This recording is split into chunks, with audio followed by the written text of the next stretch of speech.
you had a survey on Instagram that I found fascinating, and it asked your audience, do people know the real you?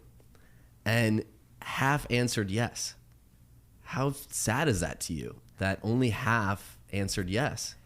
Do you know what? The truth is, I'm not surprised. I feel like we've lived in a world that's constantly tried to get us to fit in. Like we were always taught to fit in, stand in line. And then when you grow up, everything's like, oh, how do you stand out? And how do you, it makes no sense, like, right? Like when I remember going to school and everyone was just like, stand in line, right? Fit in, like wear the same uniform. And then when you grow up, it's like personal branding, stand out, be yourself. And it's like, okay. So I'm not surprised that people don't know the real them, because I think people are scared of being themselves because that may turn people off. Everything comes with connotations. We've been taught to be a certain way of what's normal and acceptable. All of those things. I remember the first time I wore robes on a street, right? It was like so scary. I was like, what if someone who knows me sees me? Like I'm going to feel weird. And then you think about it and like, why? Like, why do we think that? Because we've been, all these conditionings have been placed. So for me, I'm not surprised by that is my first point. I don't feel surprised by it. And to those who answered no, what's your advice to them to allow people to see the real you, to be more authentic? I think the first thing is you've got to get comfortable being you. See, no one will ever be comfortable with you being you if you're not comfortable being you.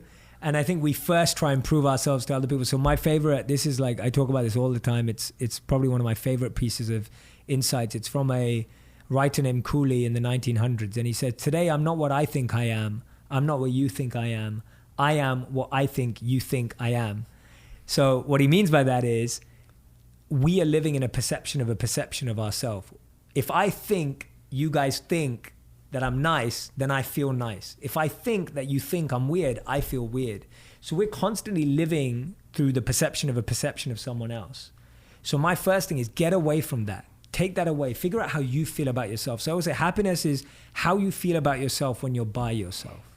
Right? Like how do you feel about yourself when you're by yourself, when no one else is around? I think start there. When you mention that of these perceptions, the first thing I was thinking is how exhausting, right? To want to know what you're thinking, then what you're thinking of me, and then now I'm going to home. That just sounds like an exhaustive day. And we've been friends for 12 years. Wow. These thoughts never cross our mind. It doesn't happen around friends, yes. Right? When we're around the people that we have a relationship with already, we're not constantly second guessing ourselves and feeling inauthentic. But when we're around strangers and we're trying to impress them, instantly all of that self-doubt creeps in, and all of a sudden we put up this facade. So one of the easiest ways for me to fake it until I make it, as I'm working through this process of trying to get more comfortable as an introvert, meeting more people and having to put myself out there, is treat people like they're already your friend. Wow, right? nice. Assume that they already like you. Start there, that we're already friends, and then you don't have this inauthenticity that you're struggling with. I really like that. That's such a great tip. I love that.